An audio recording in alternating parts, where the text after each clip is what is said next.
2024 সালের বড়দিনের ছুটিতে পশ্চিমবঙ্গ সরকারের এতটাই মদ বিক্রি হয়েছে যে অতীতের সমস্ত রেকর্ডকে এবার ভেঙে দিয়েছে। সমস্ত কিছু আপনাদেরকে বলবো, কত টাকার মদ বিক্রি হয়েছে এবং কি রেকর্ড নতুন করে তৈরি করেছে পশ্চিমবঙ্গ সরকার মদ বিক্রিতে। সমস্ত কিছু আপনারা আজকের এই ভিডিওতে জানতে পারবেন। বিভিন্ন হাস্যরসিক মানুষ বিভিন্ন সময় ইয়ার্কি ঠাট্টার সময় বলে থাকেন যে পশ্চিমবঙ্গে কোনো ব্যবসা চলুক কি না চলুক, দুটো ব্যবসা খুবই ভালো মতো চলে এবং ভবিষ্যতেও চলবে। সেটি হলো, প্রথম হলো যে মদ ব্যবসা এবং দ্বিতীয়টি হলো লটারি ব্যবসা। এবং বাস্তবে যদি এই দুটো জিনিসকে আপনারা একটু ভাবেন এবং এই যে পশ্চিমবঙ্গ সরকার এত রেকর্ড করছে মদ বিক্রিতে, তাহলে আপনাদের মনে হবে যে হ্যাঁ, কথাটা প্রায় সত্য কোথাও না কোথাও।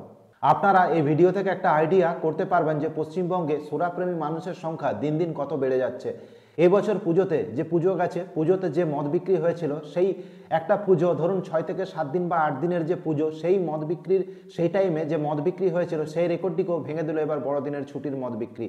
এবার হিসাব বলছে যে এক কথায় পশ্চিমবঙ্গে মদের ফোয়ারা উড়েছে। অতীতে আপনারা দেখেছেন যে বিভিন্ন ধরনের পার্টি সার্টি, নিউ ইয়ার পার্টি বা 25শে ডিসেম্বরের বড়দিনের পার্টি, এই সমস্ত পার্টিগুলো দেখা যেত মূলত দিল্লির বিভিন্ন নাইট ক্লাব বা বিভিন্ন অকেশনে বা গোয়া বা মুম্বাই এই সমস্ত জায়গাতে। কিন্তু কলকাতাও এখন পিছিয়ে আসছে না, কলকাতাও এখন তাদের সাথে তাল মিলিয়ে চলছে এবং অনেক ক্ষেত্রে তারা এগিয়ে যাচ্ছে। তো চলুন তাহলে আপনাদেরকে একটা পরিসংখ্যান দিই। 24শে ডিসেম্বর গেল বছর, 24শে ডিসেম্বর থেকে 31শে ডিসেম্বর এই সময়কালের মধ্যে কলকাতাতে, খোদ কলকাতাতে মদ বিক্রি হয়েছে 137 কোটি টাকার। 2023 সালের হিসাবকেও ছাপিয়ে গেছে এবছরের মদ বিক্রি। হিসাব বলছে 2023 সালে এই সময়ের মধ্যে যে পরিমাণ মদ বিক্রি হয়েছিল তার থেকে 24% বেশি মদ বিক্রি হয়েছে এবার। এবং আপনারা জেনে অবাক হবেন যে শুধুমাত্র আলিপুরেই মোট 42 কোটি টাকার মদ বিক্রি হয়েছে। এবার ভাবতে পারছেন কি পরিমাণ মানুষ মদ কিনেছে। এবার আপনাদের দেখাবো উত্তর কলকাতা। উত্তর কলকাতায় জেনারেলি মেরেকেটে 3 কোটি টাকার মদ বিক্রি হয় এরকম সময়ে, এবার সেখানে 35 কোটি 5 লক্ষ টাকার মদ বিক্রি হয়েছে। অর্থাৎ এখানে 11 থেকে 12 গুণ বেশি পরিমাণ মদ বিক্রি হয়েছে। অর্থাৎ সুরাপ্রেমীরা একদম সুরাতে ডুবেই ছিলেন এক কথায় বলা যায়। দক্ষিণ কলকাতার অবস্থাও প্রায় একই রকম। সেখানে মূলত বিধাননগরের কথা যদি আমরা বলি, সেখানে 28 কোটি 5 লাখ টাকার মদ বিক্রি হয়েছে। অর্থাৎ প্রায় 28 কোটি টাকার মদ বিক্রি হয়েছে। এবার আপনাদের আমি বিগত বছরের কিছু রেকর্ডের কথা বলবো, যেখানে আপনারা পরিষ্কার বুঝতে পারবেন যে পশ্চিমবঙ্গের মদ বিক্রি কী পরিমাণ বৃদ্ধি পাচ্ছে।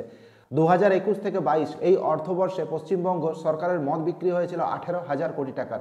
এবং এই হিসাবটাই 2022 থেকে 23 অর্থাৎ তার ঠিক পরের বছর, এই বছর মদ বিক্রি বেড়ে গিয়ে দাঁড়িয়েছিল 22,000 কোটি টাকায়। অর্থাৎ প্রায় এক বছরের ইন্টারভ্যালে প্রায় 4,000 কোটি টাকার বেশি মদ বিক্রি হয়েছিল, অর্থাৎ 22% কাছাকাছি বৃদ্ধি পেয়েছে। যদি আপনারা বিয়ারের কথা দেখেন, বিয়ার বিক্রির যদি হিসাব আপনারা দেখেন, তাহলে 2021 থেকে 22 এই অর্থবর্ষে পশ্চিমবঙ্গ সরকারের মোট বিয়ার বিক্রি হয়েছিল 1700 থেকে 1800 কোটি টাকার কাছাকাছি। এবং 2022 থেকে 23 এই সময়ে বিয়ার বিক্রির পরিমাণ ছিল 4,000 কোটি টাকায়। অর্থাৎ পশ্চিমবঙ্গে যে মদের ফোয়ারা উঠছে সেই জিনিসটা নিয়ে আর কারোর মনে কোনো সন্দেহ থাকছে না। এবার আসি আসল বিষয়ে, যে এই মদ বিক্রি করে পশ্চিমবঙ্গ সরকার কত টাকা রেভিনিউ পায়। 2014 থেকে 15 অর্থাৎ 2014 থেকে 15 এই আর্থিক বর্ষে পশ্চিমবঙ্গ সরকার মদ বিক্রি করে রেভিনিউ পেয়েছিল 3,587 কোটি টাকার রেভিনিউ জেনারেট করেছিল। অর্থাৎ প্রায় আপনারা রাউন্ড ফিগারে 3,500 কোটি টাকা ধরতে পারেন। কিন্তু 2022 থেকে 23 বেশ কিছু বছর পর, 2022 থেকে 23 এই সময়ে পশ্চিমবঙ্গ সরকারের মদ বিক্রি করে রেভিনিউ এসেছে 16,000 কোটি টাকাতে। সুতরাং আপনারা বুঝতেই পারছেন, যত বেশি মদ বিক্রি সরকারের রেভিনিউ তত বেশি, অর্থাৎ সরকারের ঘরে তত টাকা ঢুকবে। আপনারা সবাই জানেন এবং বিভিন্ন সময় দেখেছেন মদ্যপ অবস্থায় বিভিন্ন রোডের মধ্যে মদ্যপ অবস্থায় ড্রাইভারদের গাড়ি চালাতে এবং অ্যাক্সিডেন্ট হয়েছে অনেক জায়গাতে। এছাড়া রেগুলার যে সমস্ত মানুষ ড্রিঙ্ক করেন তারা বিভিন্ন সময় শারীরিক সমস্যার সম্মুখীন হন, সে সমস্ত আলাদা ব্যাপার। তো এই ছিল আজকের একটি ছোট্ট ভিডিও। আপনাদের কি মতামত? পশ্চিমবঙ্গ সরকারের যে মদ বিক্রির সংখ্যা প্রত্যেক বছর বছর বেড়ে যাচ্ছে, এটা পশ্চিমবঙ্গের জন্য ভালো হচ্ছে নাকি খারাপ হচ্ছে? অতি অবশ্যই আপনারা কমেন্ট সেকশনে লিখে জানাবেন। ফেসবুক থেকে দেখে থাকলে অতি অবশ্যই পেজটিকে ফলো করবেন এবং ইউটিউব থেকে দেখে থাকলে অতি অবশ্যই চ্যানেলটিকে সাবস্ক্রাইব করবেন।